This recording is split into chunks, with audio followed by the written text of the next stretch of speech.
As I was putting together the second part of my analysis on Atreus' character, I realized something that I had never really noticed before. Atreus is Odin. They are shockingly similar characters. Just like Odin, Atreus constantly uses words as weapons, or at least as tools, constantly tries to manipulate everyone around him to persuade them to do what he wants. The differences between them are experience and intention. We usually think of manipulation as being something negative, the domain of the villain. But there are many examples in this story of Atreus attempting to use manipulation to do the right thing. However, despite having better intentions, he is a far less experienced and less accomplished manipulator than Odin, and his attempts are often met with failure. So let's dig into it. Atreus' story arc in God of War Ragnarok is dominated by two themes. First is identity. As I discussed in my previous video, in his first game, Atreus largely serves as a supporting character in Kratos' storyline. His purpose is to be a catalyst. He is the reason that Kratos needs to change, so that he can become a better father to his son.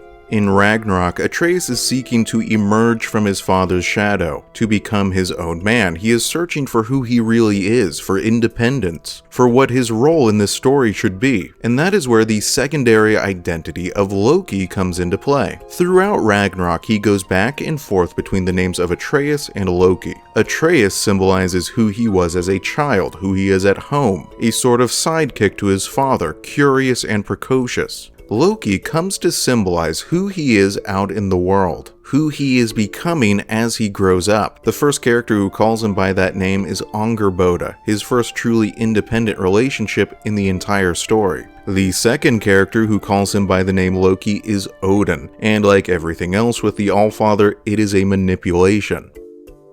Odin plays on Atreus' desire for independence. He gives him his own private bedroom, he gives him an apparent freedom to make his own choices, he allows him to develop new friendships with other people his own age. He gives him a purpose, a role to play. Of course, Odin does not really care about Atreus' independence. All he wants to do is use Atreus as a tool to accomplish his own goals. It requires an act of great failure to break Atreus out of his Asgardian delusion and return home to his father, where he begins establishing a new balance, becoming neither Atreus nor Loki, but instead something in between, an adult who knows what he wants out of life and is willing to fight to get it. The second theme in his story arc is failure and unintended consequences. Atreus is a very well-intentioned character, but he is also overeager and impulsive. He makes sudden decisions without really thinking them through. His intentions are good, but he just keeps screwing things up. Nearly every single thing Atreus tries to do in this game ends in failure. However, despite his repeated mistakes, these things have a way of eventually working themselves out. Atreus is either able to talk his way through the problem, or else the adults in his life intercede to prevent the worst consequences from coming to pass. That is, until he finally makes a mistake that he cannot talk his way out of, when he breaks something that can never be repaired, a mistake that he will have to live with for the rest of his life. So what we are going to do in this video is follow his story arc in Ragnarok from start to finish, and see where these two themes, identity and failure, appear and how they develop over time, and also the similarities between his and Odin's characters. I have broken his storyline into 5 sections. The first is Atreus and Kratos together in Midgard.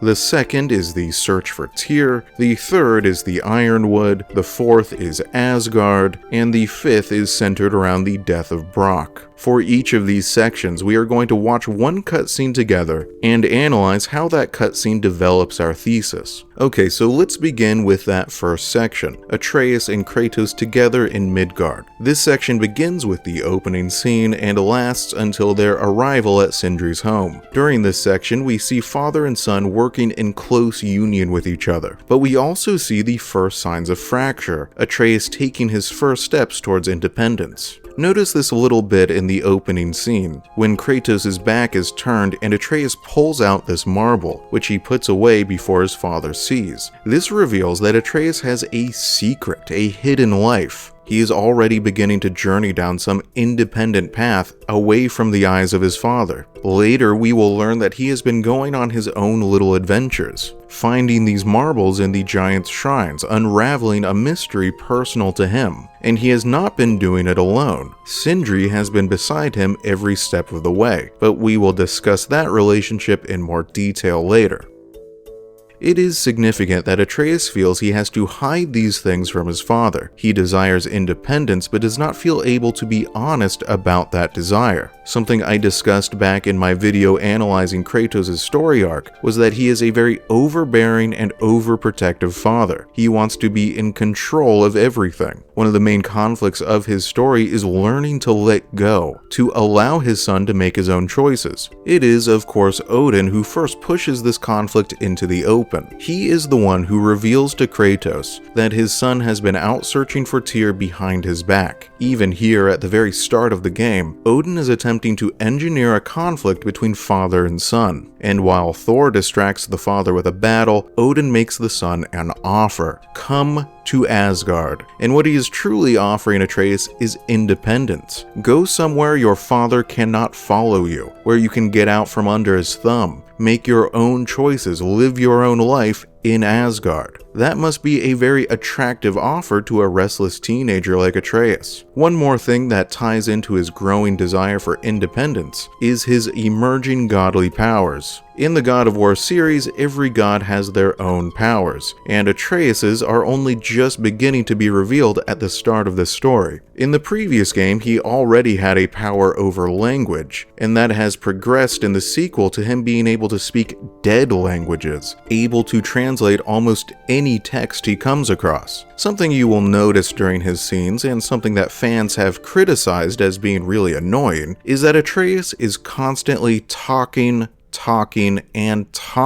like the kid never shuts up. But I think this is meant to connect to his powers. It's not just language, but a growing power over communication, persuasion, and even manipulation. In many ways, as I've already mentioned, Atreus is actually more similar to Odin than he is to his father. Kratos is the kind of character who relies on physical strength, on smashing his problems into pieces, whereas Odin is the kind of character who relies on persuasion and manipulation, on tricks and schemes. Atreus can be described as a sort of miniature Odin. When you watch these scenes and you see Atreus talking, what you're seeing is a character slowly learning how to use words as tools to get what he wants. But Atreus does not only have power over communication. After the death of the wolf Fenrir, it is also revealed that he has some kind of power over souls. He is able to draw souls out of the body and bind them with objects. And he also has the power to shapeshift, to transform into an animal. Besides just being a connection to the actual mythological Loki, the narrative purpose of these powers is to demonstrate his need for independence, or at least his need for something more than what his father can offer. The problem is that Kratos does not understand these powers, and he cannot teach his son how to control them.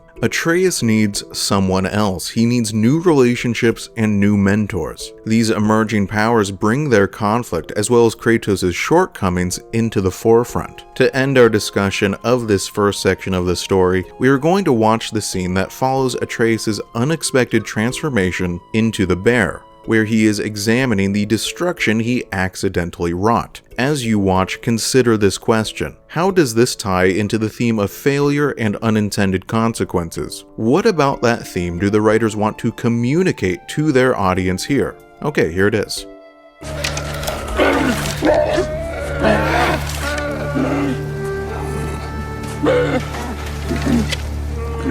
I didn't mean to.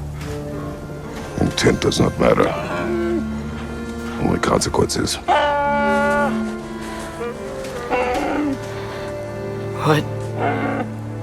What can we do? Nothing. Nature will take its course.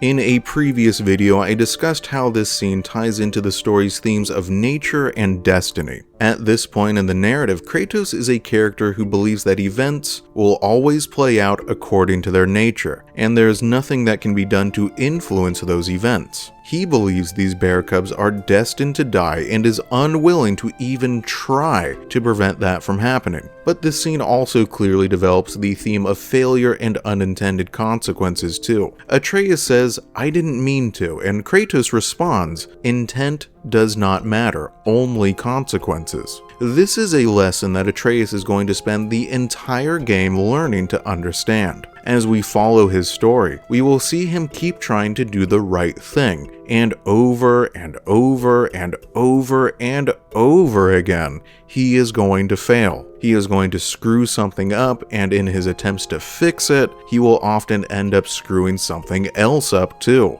By the end of the story, he is going to become more thoughtful and careful, but also a more jaded character, less optimistic, less certain of his own ability to make the world a better place. And that is at the center of the second section of his story arc, the search for Tyr. The initial goal of this search is to find and rescue the famous peacemaking Norse god of war. At first, Kratos refuses to approve of the search, which he is suspicious of. I think he wants more information before he launches himself on some potentially dangerous grand quest. But Atreus is young and impatient. He wants to seek glory, to find his destiny. He doesn't care how little information he is basing his decisions on. He wants to go right now, and nobody is going to stop him. It is Mimir who counsels Kratos to go along with the adventure, to allow his son some measure of independence, to not be so controlling. Eventually, it will turn out that freeing Tyr was Atreus' greatest mistake, which perhaps could have been avoided if he had listened to his father and just slowed down, gathered more information, made absolutely sure it was not a trap being laid by Odin before throwing himself headfirst into the search. Anyway, Kratos tries to give his son freedom to lead the way, but he cannot help himself from questioning Atreus' judgment, criticizing his choices, which leads to conflict between them. This whole enterprise was meant to help their relationship, but instead it ends up doing the exact opposite. We are going to listen to some of those father-son arguments together, and as you watch, consider this question. What are Atreus' true motivations here? What does he actually want, and how does that differ from what he says he wants? Okay, here it is. It seems, Atreus, you intend to recruit Tyr as an ally for war. I'm trying to keep our options open. Lad, if I may, what exactly are you hoping to learn from Tyr? Well, like I said, I was hoping he could tell me something about Rookie. I'd also like to hear some of his stories. Traveling to other lands, giant stuff, and maybe about what it was like to fight back in the day. Just for the history, obviously. History? You know, maybe finding Tyr is our best protection. Seemed like Odin really didn't want us to find it. Once Tyr's free and can be god of war again, Odin won't have time to worry about us. If that is his war to fight, he may have it. Father, what if a war with Odin isn't just Tyr's to fight? What if it's ours too? War is not the only way. We're gods. Better gods. We're trying to stop Ragnarok, to help people. And what if the only way to do that is war? Atreus. I'm sorry. I know you said not to, but I can't stop thinking about this. We spend all of our time fighting bad stuff, and I don't get why we can't do that alongside Tyr. We do not know him. We saw his shrines. He's a leader. He stood up to Odin when no one else would. If he's done it before, why wouldn't he do it again? Images from long ago do not tell a whole story. I can't help but feel like you're angry with me or something. Ever since we got to Svartalfheim, you've been critical of my every move. If you don't think I can lead us, just say so. It is not your competence that is in question. Okay, but what does that mean? Consider your intent. I intend to help the god of war stop Odin. And that means freeing him from whatever prison he's in right now.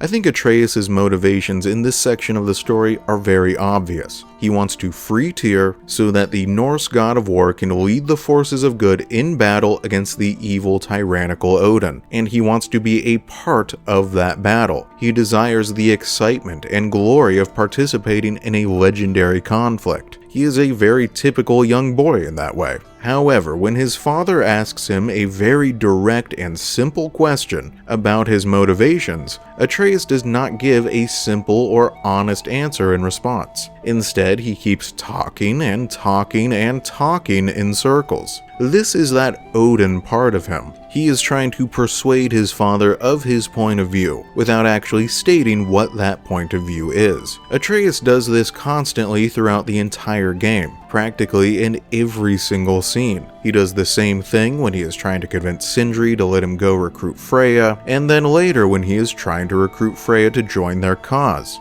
Then he does it to Heimdall at the top of the wall in Asgard, then with Thor while they are searching for mask pieces, and finally when he tries to convince Kratos to let him go to Asgard to complete his quest. In all of these cases, he meets with very mixed success. Sometimes he gets his way, though often with unforeseen consequences, and other times he outright fails. He is not a seasoned, experienced master manipulator like Odin. He is a little baby manipulator, bumbling and stumbling around, making mistakes. Consider the scene that follows the death of Heimdall, when Atreus returns to Asgard and the first thing Odin says is, Heimdall's dead. Happen to know something about that?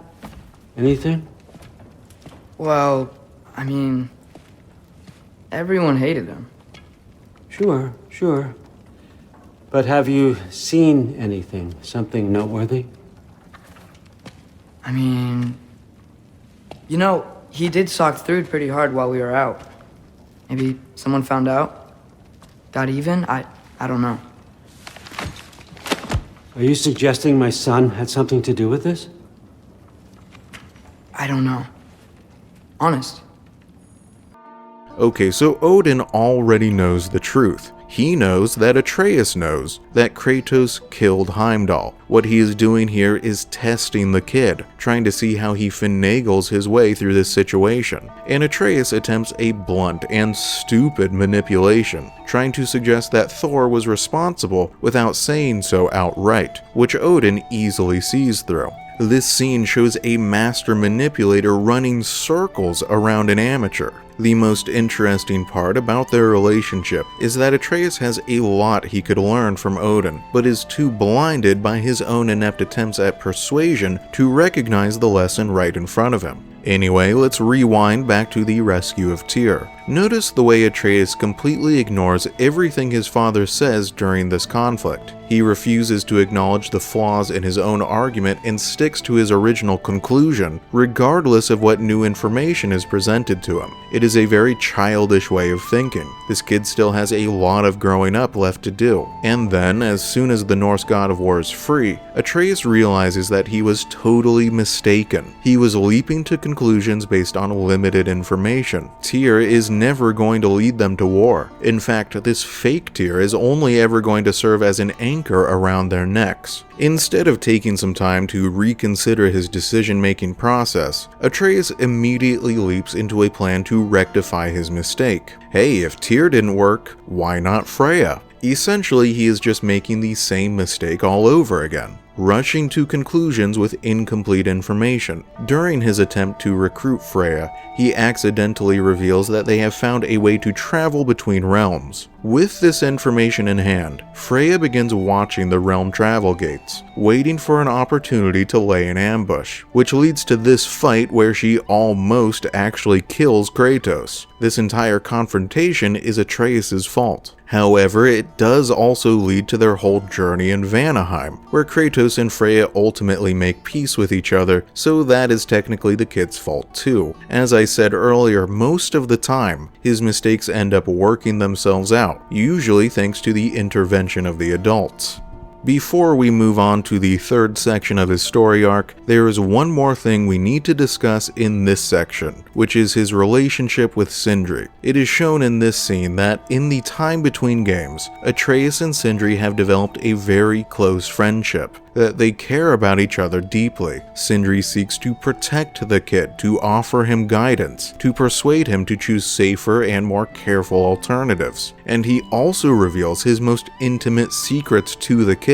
He places a great deal of trust in Atreus. I think Sindri is his first real friendship in his life. Remember, he lived in total isolation in those woods as a child. It wasn't until the events of the previous game that he ever even met someone else besides his parents. And their relationship becomes a very rocky one as the story progresses. This is a common theme in Atreus' life. Many of his relationships involve a lot of friction and conflict. Maybe that's just part of being young and reckless.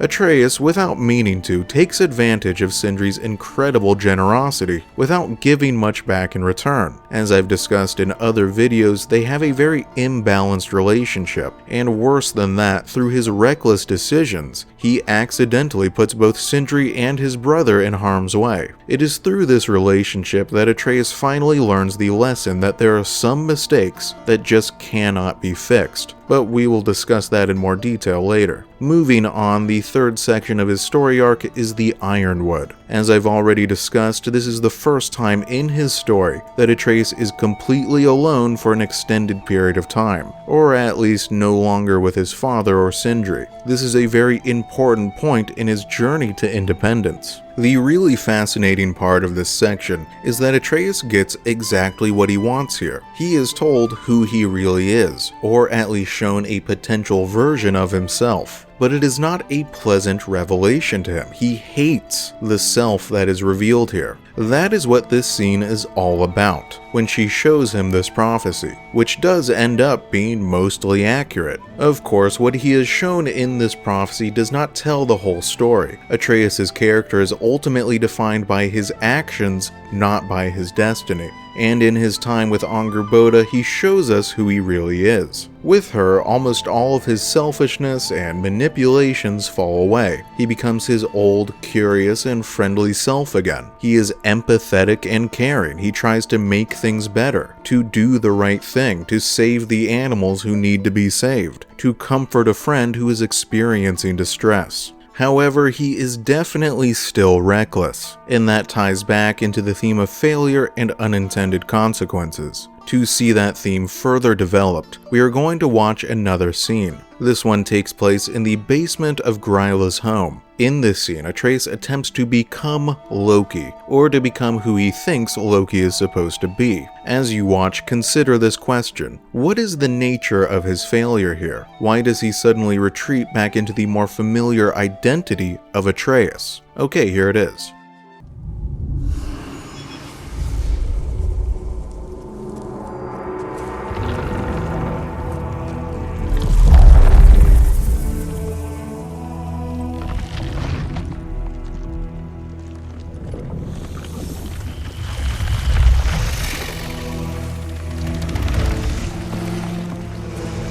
Wait! That's it? Where's it going? That even work? I don't know. Here.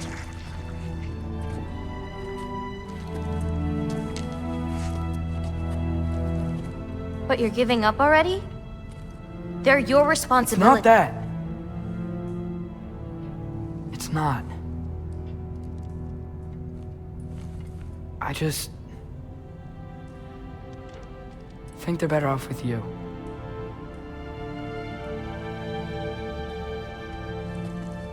Loki. Are you certain? Call me Atreus.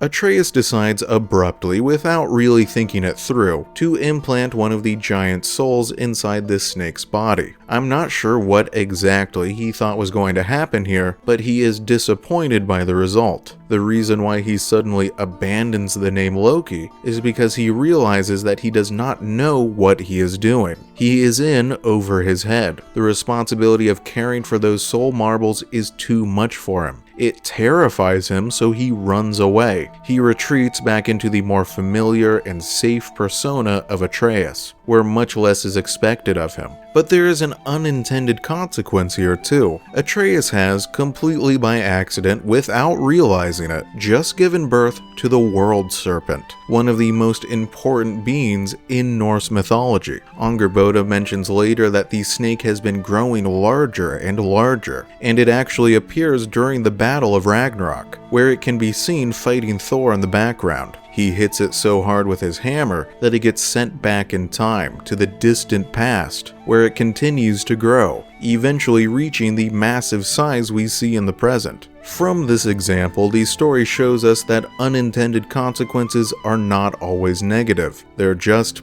unintended. Atreus' behavior is so reckless that he becomes an element of almost pure chaos in the narrative. He is crashing into all these other characters, sending them flying in unexpected directions. Sometimes they end up in positive places and sometimes not. This ties into his connection to the actual mythological god Loki. In historical Norse mythology, I do not think you can describe Loki's character as either good or evil. He is the original archetype of the trickster, spreading chaos, foiling well-laid plans, playing practical jokes on the other gods, but not necessarily malevolent. Atreus is a much more well-intentioned portrayal of Loki, but no less chaotic. Anyway, let's move on to the fourth section of his story, which covers his time in Odin's service in Asgard.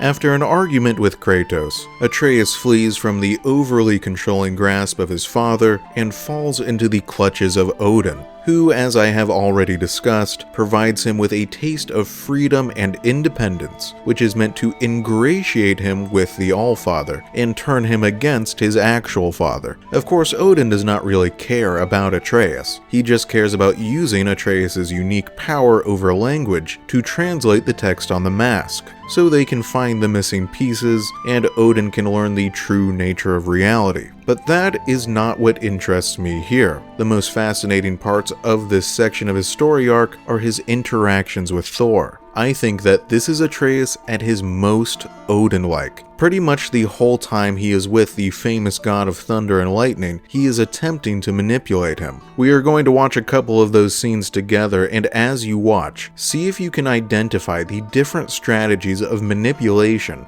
that Atreus attempts to use. Is he successful at all, and how are these strategies similar to the ones that Odin employs? Okay, here it is.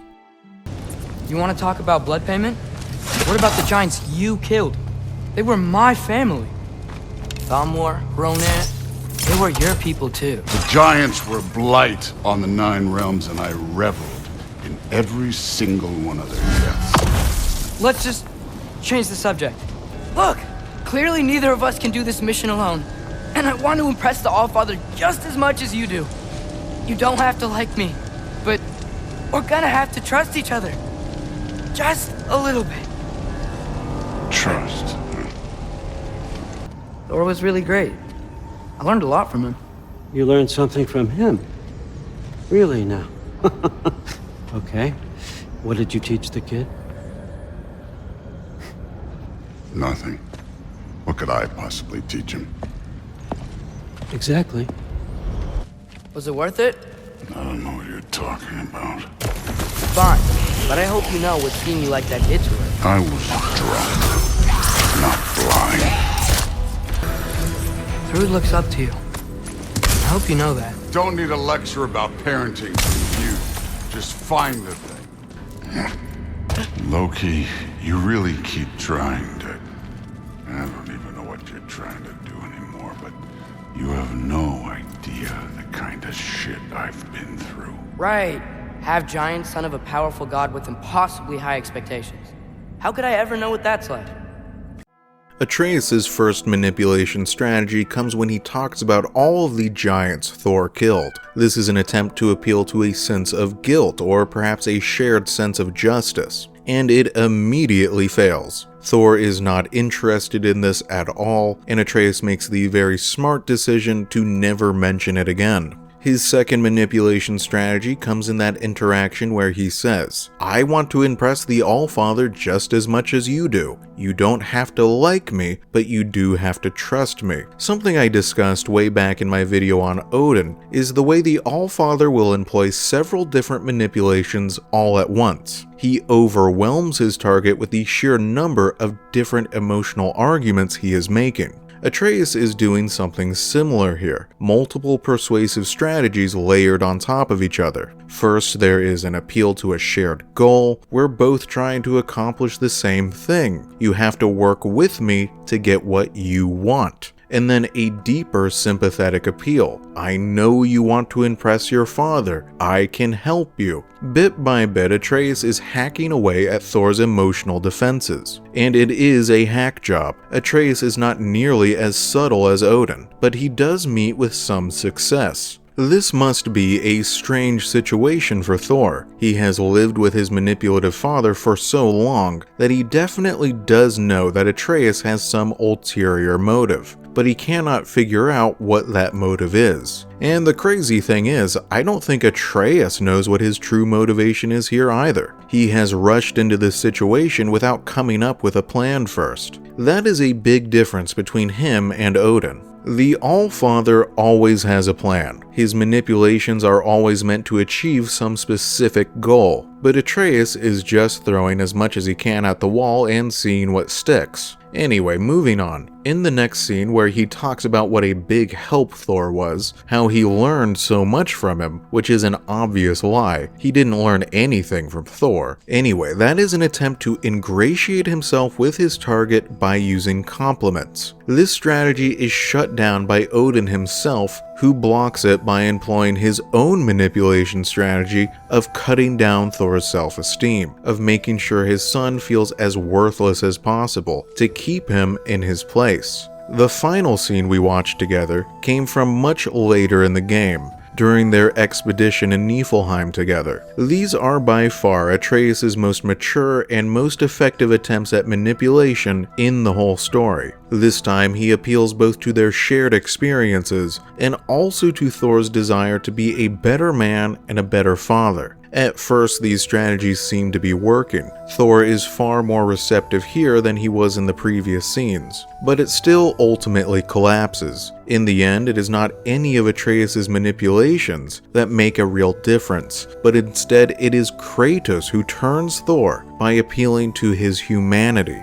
From these scenes, we see that Atreus is an ultimately unsuccessful manipulator. He does not possess even half of Odin's skill or experience or ability to plan long term. But he is getting better. His powers are growing, and they are probably only going to keep increasing as he gets older. Someday in the future, Atreus may become a sort of anti-Odin. All of the same powers of persuasion, but used for good instead of evil. Anyway, this fourth section of his story arc ends with the freeing of Garm, one of the greatest examples of unintended consequences in the game. In Helheim, he sees a giant chained wolf, and without hesitating for a moment, without ever once considering why the wolf may be chained up, he rushes to free it, which leads to a dire crisis, as Garm immediately begins tearing holes in the fabric of reality. Just like what happened in that previous scene, he runs away, retreats back into the familiar identity of Atreus, and back into the arms of his father. This is when he realizes that he is not ready to be an independent adult yet. He still needs his father to help him fix his mistakes. And of course, in further unintended consequences, this all leads to the birth of Fenrir, another very famous figure in Norse mythology.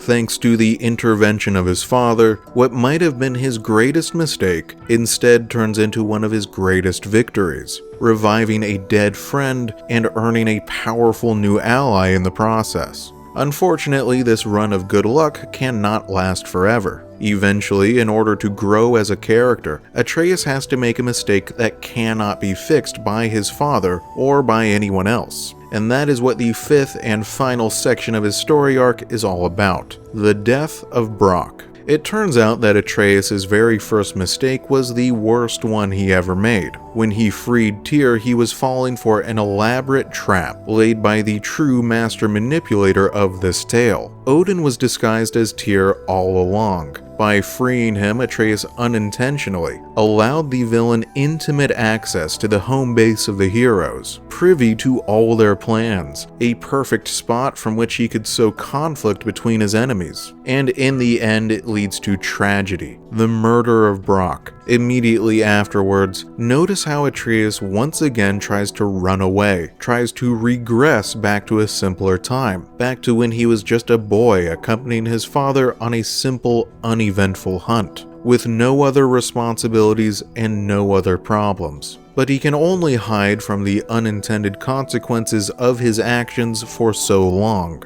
Next, he tries to confront his mistake head-on, to fix it the way he's fixed every other one he's made. We are going to watch the scene where he confronts Sindri together, and I know that we have already watched this scene together in like a dozen other videos before, but every other time I focused entirely on Sindri's character, which is easy to do, because his dramatic expression of grief here completely steals the spotlight from the main characters. But this time, I want to pay attention to Atreus instead. Consider this question. What is Atreus attempting to accomplish in this scene? How is he attempting to accomplish that, and why does he fail? Okay, here it is. Sindri?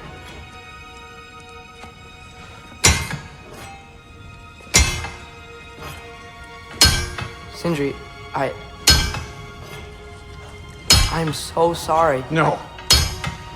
No, I don't want to hear it. You don't know what sorry means.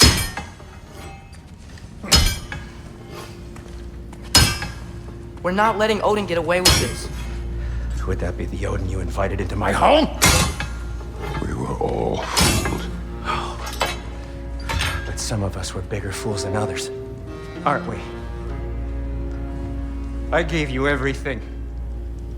My skills, my friendship, my home, my secrets, my treasures, and you just kept taking. And now what have I got? Not even my family. You want sorry? This is what sorry looks like. What can we do? We. There is no we. There's only you. No matter what the cost. So what you can do is get the fuck out of my sight. At first, Atreus tries to apologize, to acknowledge his mistake, which is of course always the first step in making things right. But in the face of this tragedy and this grief, an apology is just not enough. Next he says, "We won't let Odin get away with this." In that statement, he is trying to shift the focus away from himself and onto Odin. And then Sindri immediately shifts the focus back to Atreus by saying, "Would that be the Odin you let into my home?" For this entire conversation, Sindri will keep the focus squarely on Atreus, on the consequences of his actions and no one else, even if those consequences were unintended. As Kratos said at the very beginning, intention does not matter, only consequences. Now Atreus is finally learning that lesson firsthand. That statement was also an attempt to suggest that they are going to make this right somehow. He thinks that he can fix this mistake by killing Odin in revenge, but that is not good enough. That will not bring Brock back to life. Notice the way the scene ends, with Atreus asking, "What can we do?" Which is him begging Sindri, "Please tell me how to fix this. Please let me do something to make it better." But some consequences are forever. Some mistakes cannot be undone. Death is permanent. When he is finally forced to accept this fact, Atreus simply turns around and walks away. There is nothing else he can do. As far as I'm concerned, this is the end of Atreus' story arc. There is no more growing or learning left for him to do in this story. His reckless behavior has finally reached its natural conclusion, which is destruction and grief. He learns his lesson too late. It is a very bitter ending to his storyline. In order to grow up, to become more mature, more careful and cautious, he needed to face something like this. Some tragedy that would shock him out of his reckless pattern of behavior. This is what allows him to become a truly independent adult, who is capable of leaving home on his own journey, where he will be far away from his family, where he will have to deal with the consequences of his mistakes on his own. I am curious to see where his story goes from here. Will he continue developing his manipulative powers, becoming more and more like a good version of Odin, or has he given up on that path? Where will his search for the missing giants take him? Is Atreus going to lead the story into the realm of another mythology, another caste of tyrannical gods? Regardless of where he ends up going, this is where my analysis of his story arc in God of War Ragnarok ends. This will be the last video I post, covering the story of the Norse games for a very long time. My next video will be an exhaustive retrospective of the first game in the series, where I will discuss not just the story, but design choices, gameplay mechanics, what made the game so unique for its time, how incredible it felt to play when it first released. Something people who were introduced to this series with the Norse games will never understand is just what a revelation the combat system in that first game was. It was truly the most fluid, the most spectacular, the most cinematic, and yes, the most violent combat ever seen in a video game up to that point.